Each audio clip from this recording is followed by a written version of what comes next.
For the sake of expediency, I think, we tend to talk about the Vietnam War in discrete terms. We say that it was fought in Vietnam, a country with clear borders, split in half by a demilitarized zone with communist forces in the north and Western Allied forces in the south.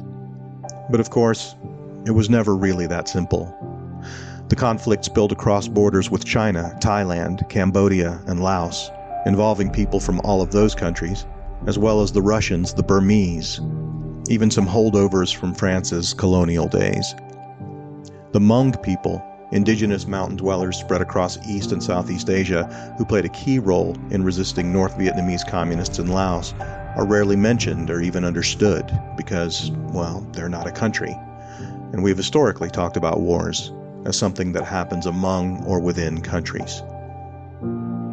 The Vietnam War was 31 flavors of chaos, and in all of those murky, muddy, blurry places where the only shades were gray, you could still find Americans at work.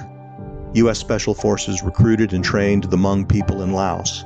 The CIA operated all over the region, gathering intelligence, influencing politics, and directly or indirectly arming anti-communist forces. All of this covert activity became known as the Secret War. Like any war, the Secret War relied on logistics. People, supplies, food, weapons, all had to be moved from place to place. Air America, a civilian airline owned and operated by the CIA, supported U.S. Special Forces in Laos. It also provided logistical support to the Royal Lao Army, the Hmong Army in Laos, and Thai volunteer forces. It transported refugees, flew reconnaissance missions, inserted and extracted U.S. personnel, and rescued downed American pilots throughout Southeast Asia. In 1970 alone, Air America delivered an estimated 46 million pounds of food in Laos. Air America pilots were technically employees of a private U.S. corporation, but the parent company of that corporation was owned by the CIA. The planes and helicopters they flew bore civilian markings, but they were military aircraft, flying into and out of combat situations, and they suffered significant losses of equipment, pilots, and crew. 243 killed, and 3 more still missing in action. 5 of the stars on the wall at CIA headquarters in Langley, Virginia, commemorate those who lost their lives while working for Air America. None of these pilots and crew members are eligible for inclusion on the wall at the Vietnam Veterans Memorial. The survivors are still fighting for federal benefits. Neil Graham Hansen spent more than 10 years flying for Air America and others in Southeast Asia. When the Khmer Rouge threw a bloody blanket of terror and mass murder over Cambodia in 1975, Neil flew the last known Western flight out of the country, barely escaping with his life. His book is called Flight, an Air America pilot's story of adventure, descent, and redemption.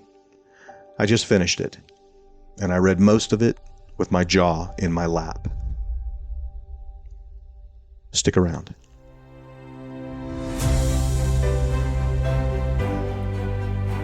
From the Vietnam Veterans Memorial Fund, founders of The Wall, this is Echoes of the Vietnam War.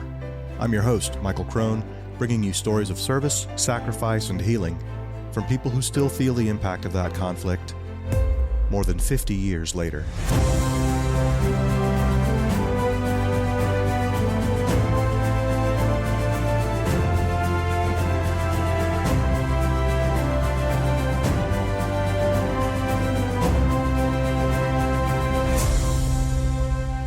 Episode 84, Air America, Part 1.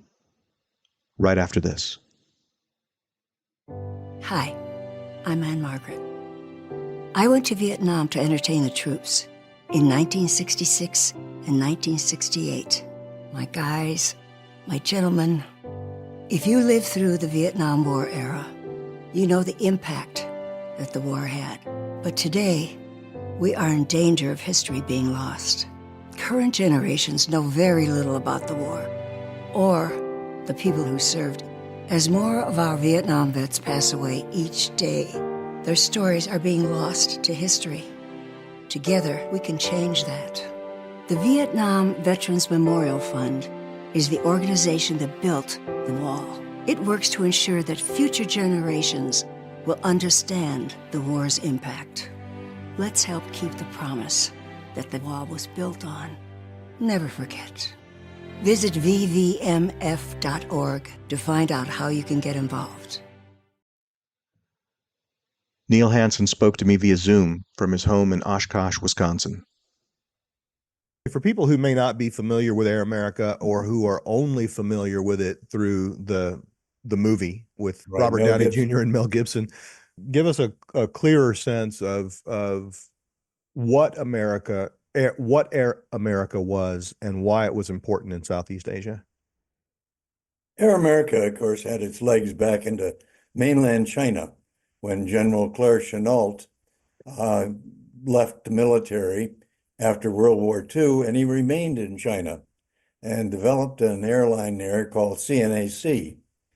But as the communists began to take over the country, he got chased out to Formosa, which is now called Taiwan, and established a base there. Now, due to his military background and contacts, the Central Intelligence Agency, who was just being born from the OSS, got interested in having a presence over there. So they tasked him with several covert operations, and these were just one-shot deal type things. But in 1952, the looming communist influence in Far East was really ramping up. With the advent of the Korean War and the war between the communist North and the South, they wanted more over there.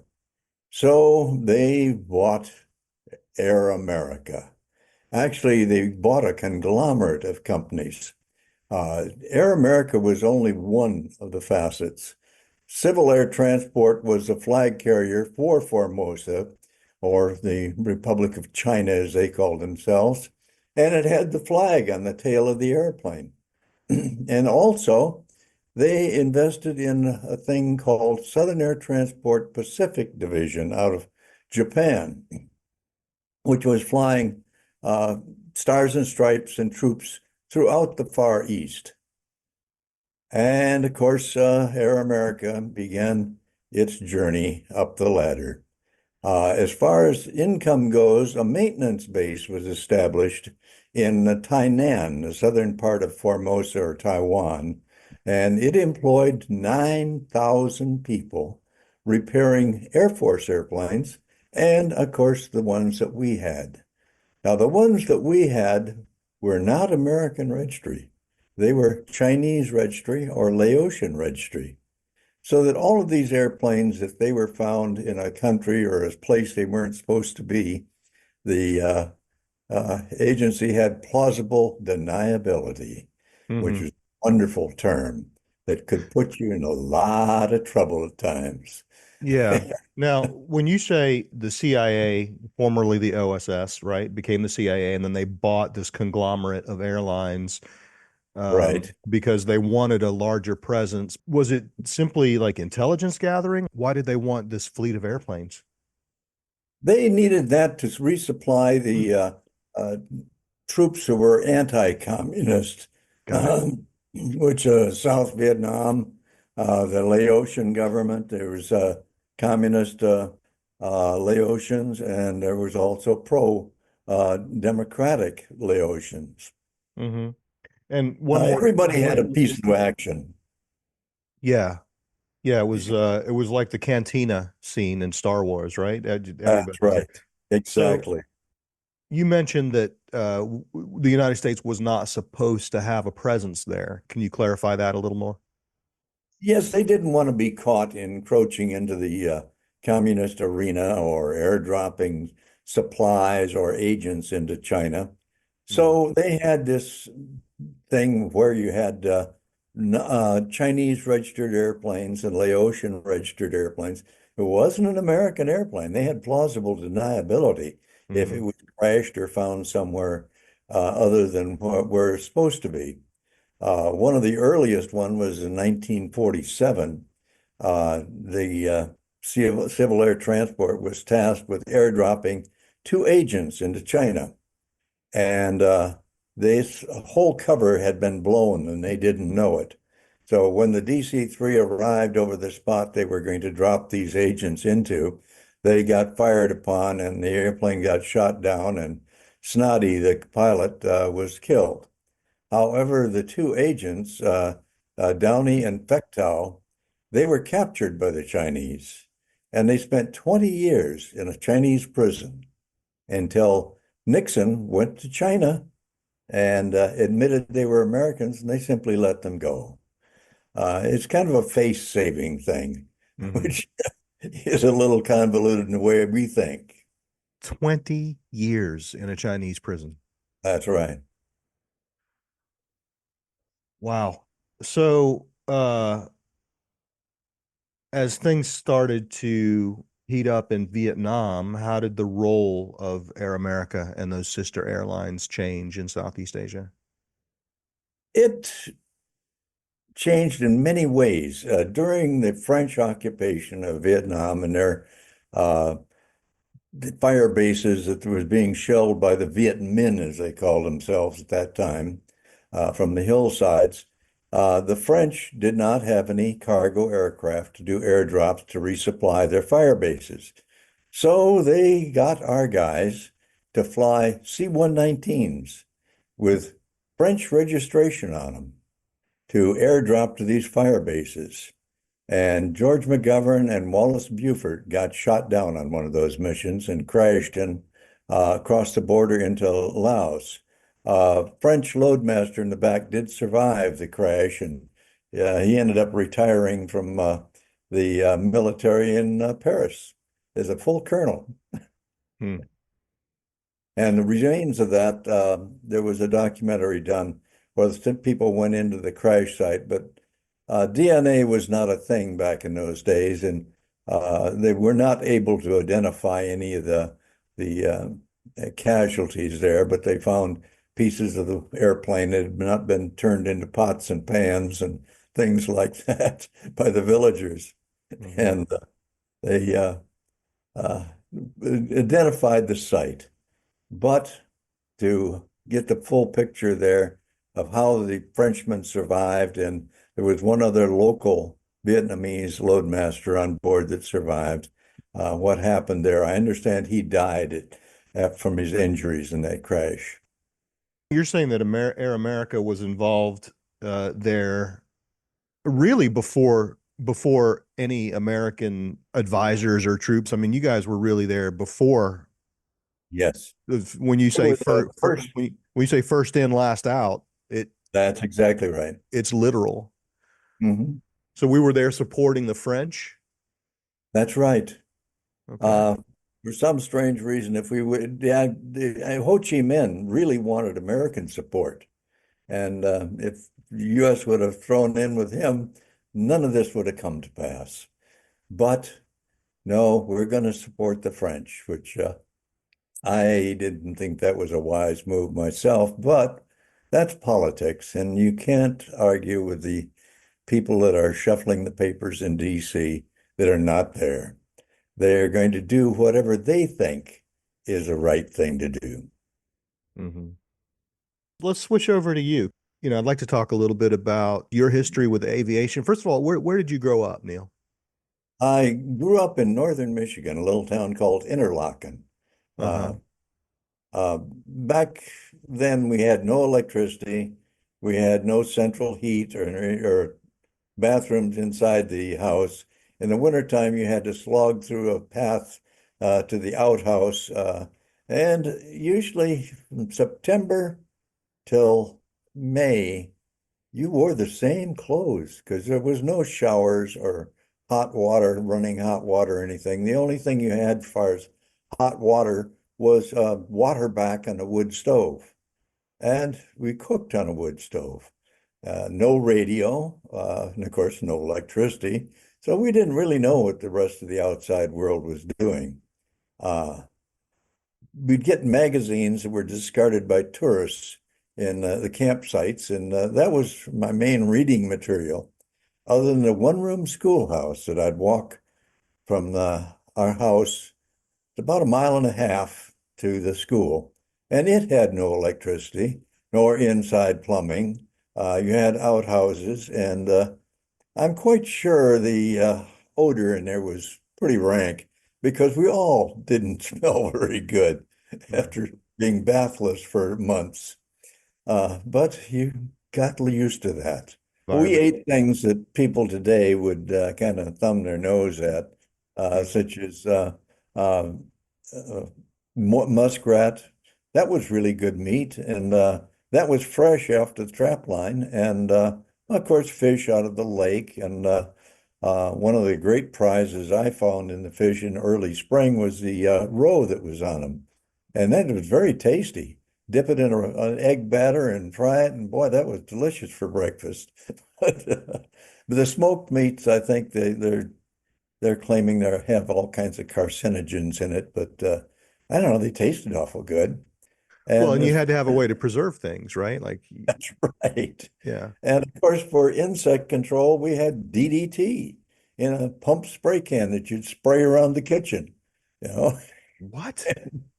today they OSHA would be up your kazoo over that. Wow. But in 1950s, uh, my mother remarried and we moved to Detroit, Michigan. And luckily, I was in the school district for Grosse Pointe High, which was one of the premier schools in Michigan. And it was also within bicycle riding distance to Detroit City Airport. And Neil, And how old were you when you moved to Detroit? I was 13. Okay. I was 13 and I could ride out to Detroit City Airport. And World War II GI Bill was in full swing back then. And there was a lot of little flight schools there with J-3 Cubs teaching guys to fly on the government payroll. Mm. And those airplanes required cleaning and washing, and I could do three of those an hour at $5 a piece. This was big cash money. No checks, no deposit in an account. And that fueled my desire to learn how to fly. Hmm. Uh, Dual instruction back then was only $14 an hour in an airplane, which that has escalated astronomically in the since then.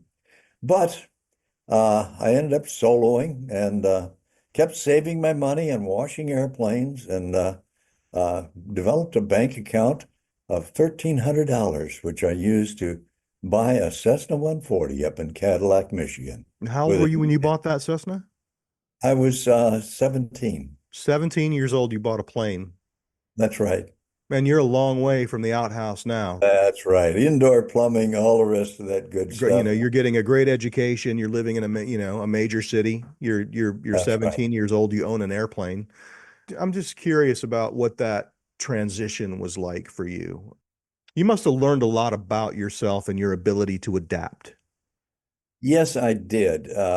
Aviation was in my blood. I just had been doing balsa wood models and things like that prior to actually touching a real live airplane. And it had me enamored totally, and I was hooked. I had a commercial pilot's license before I had a driver's license. The only ground transportation I had was girlfriends that had cars, and that was wonderful. Sure. Right. Right. But it was an idyllic life in many, many ways. When you say you had aviation in your blood, what do you mean by that? I just liked the pictures of airplanes and the thought of escaping gravity's force and flying like the birds. Help me understand the path, the career path from 17-year-old commercial pilot to Air Mhm. America. It was a long, arduous journey. Encompassed quite a few years of charter flying and things like that. And even one of the big cargo haulers out of Detroit, Zantop Air Transport, which had automotive contracts where you'd fly parts to their various sub-assembly plants or pick up seat cushions down in St. Louis and fly them up to the assembly line in Detroit. And they also had what they call log air flights, which were military contracts. Prior to getting all of this good stuff, Zantop had a terrible safety record. It would make you shudder what was happening. They had 60 C-46s out at the old Detroit Metro Airport and flying cargo all over the nation. Now, to get extra money and for the company and the rest of that, you'd go out well over gross weight with the extra invoices and things in your shirt so that if you did get stopped by the FAA, they would be able to see that you were legal, supposedly, without getting out a scale and weighing all the stuff in the back. And these accidents, of course, brought a lot of heat on them. But then one of the large political figures was coerced into joining our staff. I mean, he was just a name and figurehead, but he also enjoyed some of the profits that we made. So for some strange reason, all of these FAA violations just disappeared, which, surprise, surprise. But it was dangerous in some cases, and taking off out of Detroit for with a load of auto parts for the assembly line down in Fort Worth. Yeah, 16,000 pounds full of gas nonstop. We wouldn't be close to gross weight until we passed St. Louis. And if you would have lost an engine, it would be simply trying to find a place to put the damn thing. And these things were great. And in the log air trips, to me, even today, it kind of amazes me. Go into Savannah, Georgia, and pick up warheads for the silos up in the Dakotas and fly these warheads that had big placards on the cans, do not remain within 100 feet of this for more than 30 minutes. Well, we're going to be there all damn day with 6 of those things in the back of the airplane and deliver them up there in Lincoln, Nebraska, or up in the Dakotas. And they trucked them all off. And, if we would have had an evil bone in our body, we had 6 10-megaton warheads on board. Hey, you could sell those to somebody, but nobody did. And of course, your last trip, when you stopped and offloaded at a military base, you'd fill that thing to the gunnels with the free fuel from the Air Force and then take it back to Detroit. And that extra gas in the tanks would be used to fly auto parts. And they'd make more money that way. Got it. But every fall, when the model change of the industry was coming about, they'd furlough us. And I got furloughed in the first year and was out to old Detroit City Airport in a coffee shop. And Don McLeod, who was flying for the Teamsters Union, asked me, well, would you like to fly our Conrad 9800 for the Teamsters? And I said, sure. And I did. And how old are you at this point? I was 23 and began flying that thing. And Jimmy Hoffa was on trial in Chattanooga for jury tampering. And as that thing progressed, it became obvious that he was going to go on a federal vacation.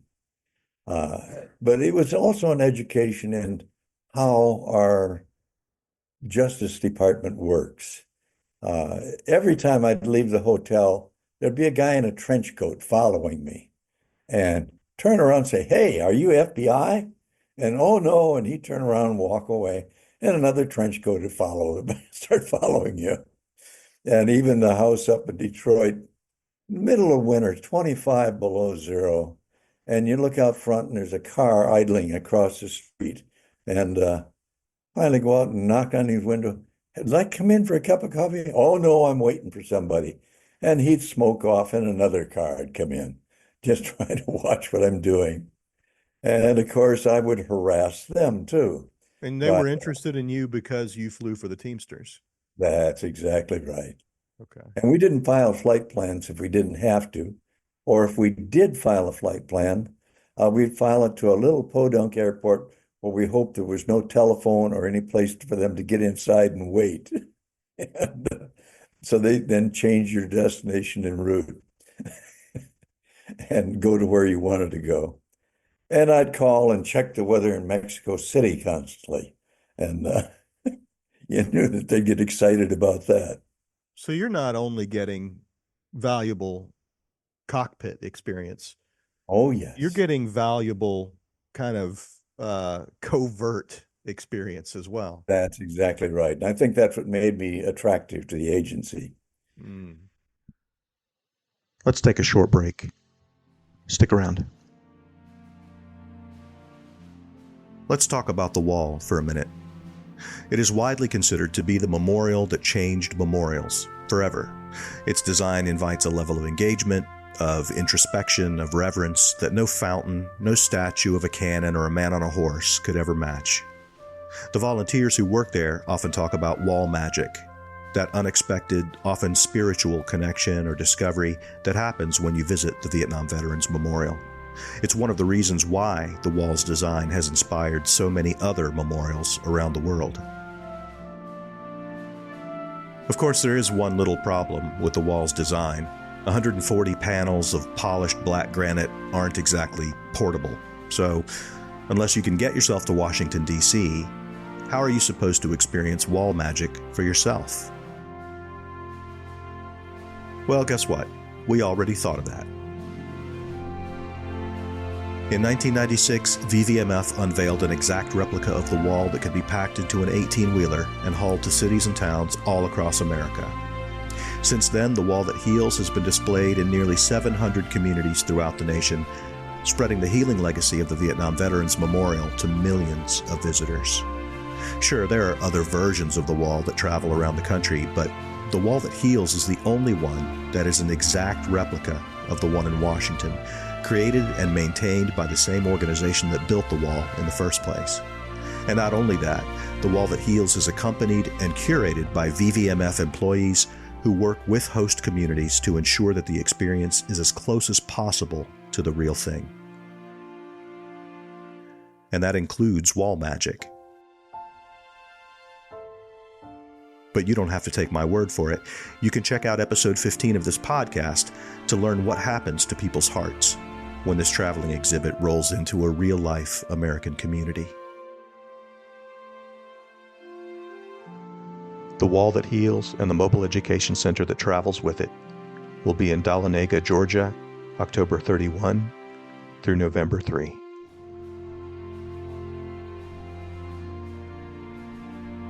To see the rest of this year's tour schedule and to learn how you can bring the Wall That Heals to your town, visit vvmf.org.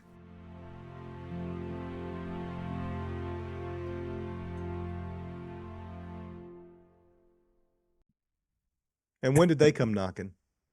They came knocking when I found out that Jimmy was going to go on a federal vacation. And I was in our Washington office, which is the only non-government building on Capitol Square. And I could look right down into Bobby Kennedy's office from the second floor. But there was an ad in the Washington Post for pilots in the Far East.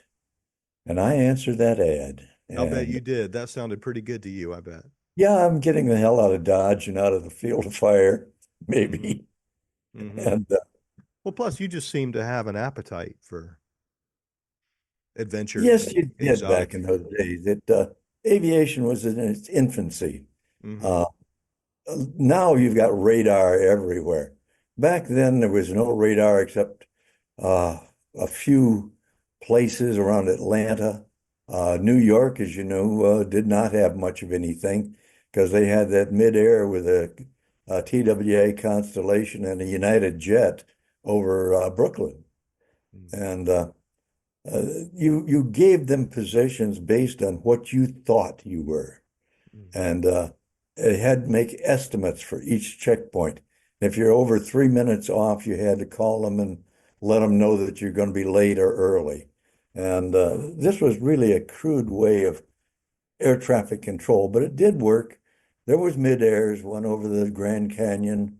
There's several instances of people coming together rather violently. mhm. So you saw this ad and you said the Washington Post? Yes. And I answered that, and nothing happened.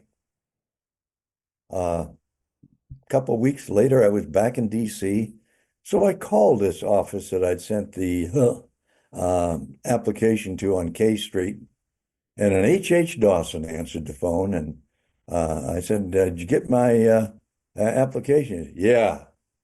And I said, "Well, what's the disposition going to be?" He said, "We're not hiring right now." Okay. I figured this is a dead horse. So 3 days later, I was in Meigs Field in downtown Chicago, which is no more, waiting for attorneys to come down to fly back to Detroit. And got a call to come to the airport manager's office. And I figured they're just going to tell me that they're late. But no, it was this H.H. Dawson. And he was all jovial on the phone. I thought, wow. And he says, "You still interested in flying for us?" How in the world I, did he find you? How did he find you at that's that? the other question. How did he know I was there? That didn't make any sense either. Wow. But I told him yes. And he said, "I got two questions for you. Can you fly good?" And the devil in me was tempted to say, "Yeah, the wreckage is still burning, but everybody lived." But I didn't. And he says, "One other question. Do you drink a lot?" And I thought, well, maybe this is a requirement. But I said, "No, sir." And he says, "Can you be ready to go in 10 days?" I said, "Go where?" He says, "You're hired." And I said, "No, I need 2 weeks because I want to give the employer proper notice to get a replacement." And he said, "Okay." And I went back to flying for the Teamsters. And he said, "Go down to Detroit and city passport office and get a passport and send it to me so I can get your visas." Well, I did that when I got back to Detroit, and filled out all her stuff and brought my little photos in for it. And uh, I said, "When will I get this for me? I got to send it in for my visas." And they said, "Oh, it'll be 30 to 45 days." I said, "Well, I'm supposed to go to work overseas in less than 2 weeks now." And they said, "Who you working for?" I said, "Air America." I had the passport in 3 days. And that kind of told me something funny is going on in the back room. Yeah. Yeah. I mean, this guy tracks you down at this, obscure place in Chicago, That's right. and now you're getting your passport turned around in record time. Like, what That's do you right. like? What's going through your mind at this point? What do you think in this job is going to be? Well, I'd run across a guy that claimed he'd been over there for this outfit, and he told some pretty tall tales out the airport. And I thought, well, maybe I better check with him. So I called his house. He was living with his mother, and she came on the phone. She says, "Sorry, but he's committed suicide." Whoa, this is getting a little heavy. And on one of the last trips I had with the union, one of the attorneys came up the cockpit while the co-pilot's serving drinks, and uh, he said, "I hear you're leaving us." And I says, "Yeah, I'm going with an outfit called Air America." And he laughed and he says, "Oh, yeah, that's the CIA." And of course, that gives you visions of the newly emerged 007 books and Terry and Pirate comic strip that's no more. And the reality is far, far from that comic book scenario. But this was the first that you had heard of any affiliation between Air America and the That's right. CIA, right? When you applied for the job, when you got the call in Chicago and learned that you had gotten the job, you had no idea that this was a No, I CIA, didn't. right? But I did find out. Mm-hmm. Uh, I did a little research from that point on and found that the Pacific Holding Corporation, which was a Delaware corporation, owned this whole outfit. And it was a conglomerate of companies: Civil Air Transport, Chinese flag carrier, Air America, Air Asia, uh, Southern Air Transport Pacific Division, and Arizona Helicopters were all owned by this Pacific Front that was owned by the agency. And this gave me a little insight of what the hell's going on in the back room.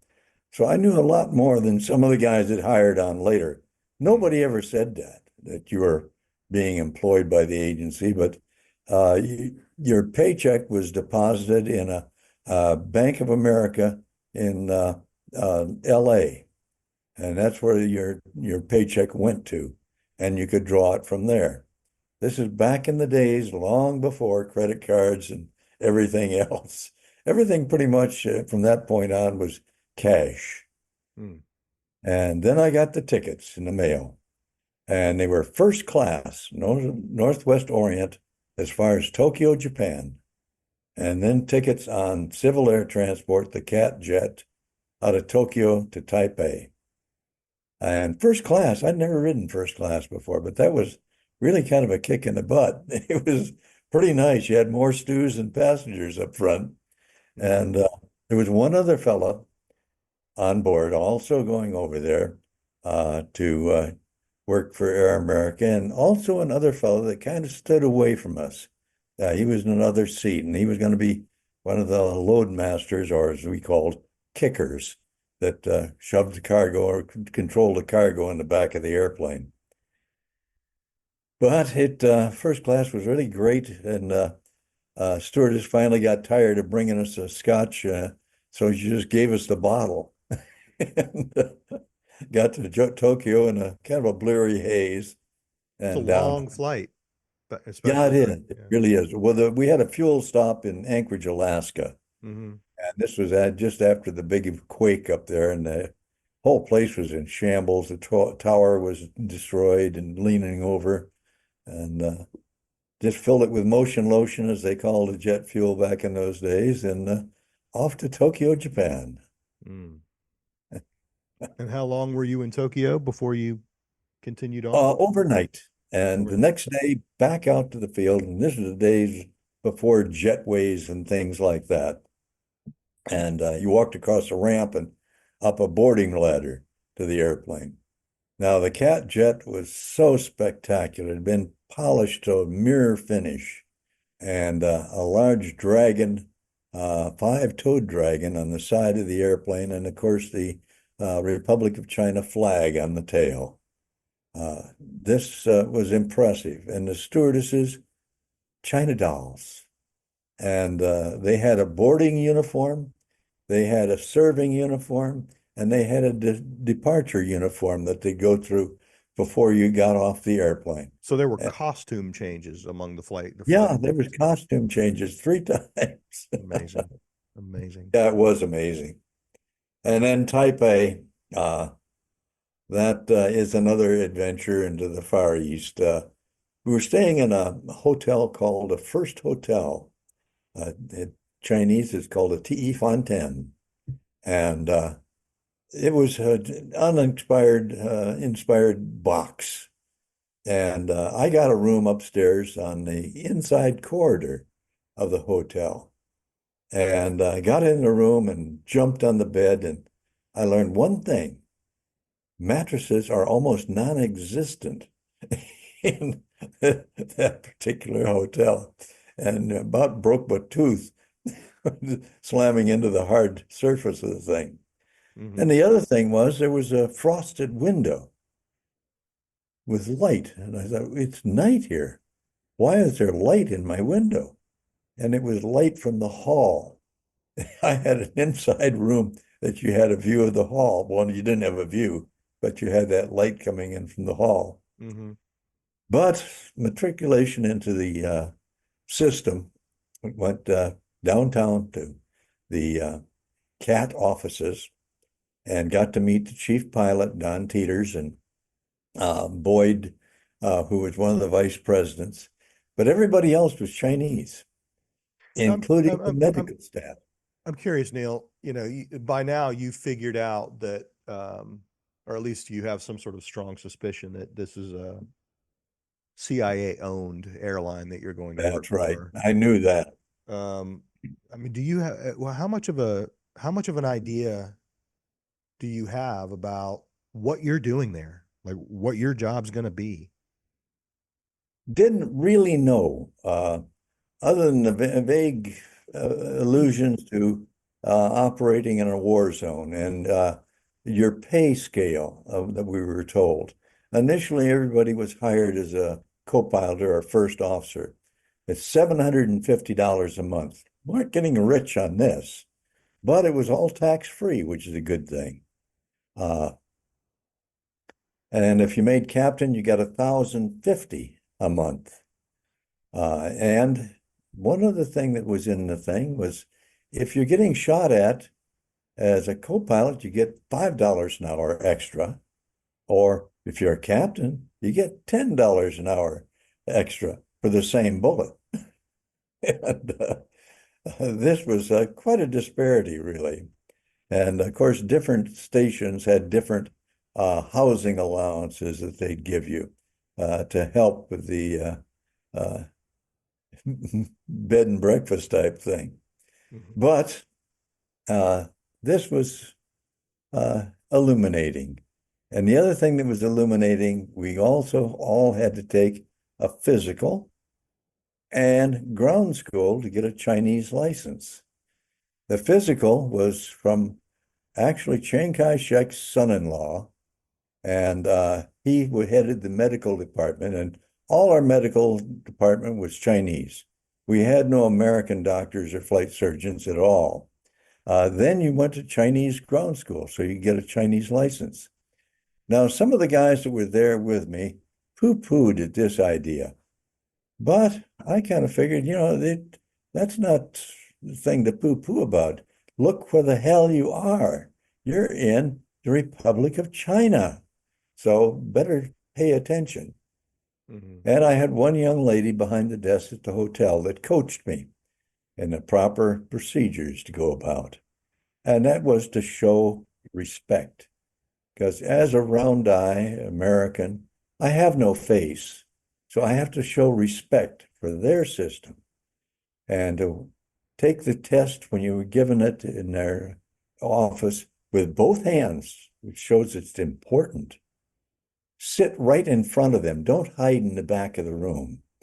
And hand it back in with both hands and be as neat as possible. And I did that. We were told not to take the airline transport written because nobody had passed it for the last 2 years. Take the one for a senior commercial license, and you have a good chance of passing that. I didn't. I put in for the airline transport, and The one that nobody had passed. that's right, and I passed it. And what do But you attribute that to? Was it just I think your Lena's cultural coaching sensitivity? as far as showing respect and uh, things like that, little tiny things. Mhm. Also, don't poo-poo about Chinese history on the test. Dr. Sun Yat-sen was a very big person in their history, and pay attention. And I did, and it worked. Mm. But rather than go down to Southeast Asia, they turned around and sent me up to Tokyo, Japan, to fly DC-6s out of there, What year is this? 64. 64. And got up there and checked out in C4 DC-6 and began flying trips for them. And it was a mixed bag, cargo and passengers, military passengers out of Tachikawa, which was a military base. It had been an old Japanese base during World War II. And the nice part was I got to stay in the old Japanese officers' quarters, which was a two-bedroom apartment with a Japanese tub, which was great. And what's a And Japanese tub? Sorry, it's I a don't know what deep that means. tub which got super hot water, and you can soak in that whole thing. And it's about 3 feet deep and about a 6 foot square, Okay. which was really nice. Hmm. And how they could afford all that hot water, I don't know. But it was very enjoyable. And uh, right next door to this place was the Civilian Club. And that was also a wonderful spot to hang out. It cost you $6 a month for the dues, but you also got a free steak dinner every month. So it actually ended up almost paying you to be a member. And drinks uh, during normal bar hours, 25 cents. Happy hour, they're half price. You know, you could drink yourself into a coma doing that with $1. Right. Good grief. But started flying routes there. Our route out of Tachikawa, Japan was down to Okinawa, Okinawa to Clark Air Force Base in the Philippines, from there to Bangkok and Saigon and all the way back, stopping in Taipei and every place that the U.S. military had little bases. But on occasion, in Okinawa, they take the airplane and pull it over to the side of the field, strip off all the markings. So there was no identifying markings as far as what nationality it was or anything else. It was a bare aluminum airplane, which kind of stands out as being a little different. And you come out at 2 o'clock in the morning, leave all your identification and operations, and climb on board this thing fully fueled, and no flight plan, fly out 10 hours into Southeast Asia with a load of high explosives. Offload it and turn around, come back the same way, maintaining radio silence the whole way. And fly 500 feet off normal airline altitudes. So you didn't make a big bang somewhere in the sky. And you get back, they take it back over to the other side of the airport, paint everything back on it, and you get your ID back and back on the line. But since I'd passed this Chinese airline transport rating test, the written, I began bugging Taipei, Don Teeters, the chief pilot, that, hey, I want to go to Southeast Asia. And they finally relented and sent me to Saigon. And may I ask why? I mean, it sounds like things were pretty good in Tokyo. Why did you want to Yeah, make it that? was, but I just wanted to, I'm kind of a adrenaline junkie, and I just enjoyed that sort of thing, and I figured I could be better at that down there. You had Plus, some idea that the action was different. oh yes, I did. And of course I found out to my glee that it was, and of course in some cases it there was heartbreaking events. Mm, But I wanted to be down where the real war was. gotcha. And so when did you make that change? What year? I did that the first part of 1965 Okay. and sent me down to Saigon via getting into Taipei, down to Tainan, which is a huge maintenance base there. And there was a Twin Beach C-45 going to be returning to Saigon after maintenance there. And I was in the right seat, and the guy flying was in the left. And we took off out of there nonstop to Da Nang, and from there down to Saigon. Uh, and once got into Saigon, stayed in a little hotel downtown, and within 3 days, I was turned loose on the line as a captain. Uh, at that time, we had 10 airplanes and 10 pilots, so the checkout time was very rapid. But this is 65, the beginning of the buildup, and the buildup is going to go on horrendously fast. We did not live in barracks or anything else. We had to live with the locals. And most of the time, we did not have any PX privileges. So we ate off the local economy. Mm-hmm. Due to that, you find some interesting ways of walking as your lower intestine is spasming. Oh, got it. Yeah, you got to get used to the. You got to get used to the vermin that's in the food. And we did. And everybody's going to have a case of diarrhea there. That's beyond a doubt. But the food is good. It wasn't killing the locals, so it's not going to kill me. And it wasn't a hell of a lot different than stuff I ate as a kid up in northern Michigan, as Yeah. far as the way it's prepared or anything else. Do you get the feeling, Neil, that everything in your life has prepared you for this moment, right? You've eaten muskrat, you've flown under covert conditions. Right. I mean, it's like the universe is preparing you for That's right. I Air was America. ready. I was ready.